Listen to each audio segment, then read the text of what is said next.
23ஆம் தேதி இவர் வந்து ஜாயின் பண்ண, 22ஆம் தேதி நைட்டு 18 ஹவர்ஸ்க்கு வந்து இவர் ஜாயின் பண்ணியிருக்காரு. இவருக்கு இன்றைக்கி 2000 ரூபாய் அமௌண்ட் வந்திருக்கு. ஓகேங்களா, 2000 ரூபாய் காமிக்குது பாருங்கள். ரிசீவ்டில் வந்து 2000 ரூபாய் வாங்கணும்னு சொல்லி காமிக்குது. இவருக்கு வந்து ஒருத்தர் வந்து அமௌண்ட் அனுப்பிச்சிட்டாரு, கணேசங்கிறவர். அவருக்கு நம்ம அப்ரூவல் கொடுக்க போகிறோம்.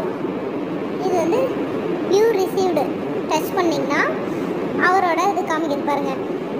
இப்போ இங்கே கணேசங்கிற ஒருத்தர் இருக்கார், கோவிந்தராஜன் ஒருத்தர் இருக்கிறாரு. இப்போ கணேசருங்கிறது தான் 1000 ரூபாய் அமௌண்ட் வந்து இவருக்கு சென்ட் பண்ணிட்டாரு. இவருக்கு நம்ம அப்ரூவல் கொடுக்குறோம். இப்போ இவரோட ஐடி வெளியில் போயிடுச்சு.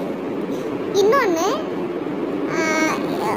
கோவிந்தராஜன் இருக்கிறார்ல, அவரோட அமௌண்ட் வந்தாலும் நம்ம அவருக்கு வந்து அப்ரூவல் கொடுக்க முடியாது.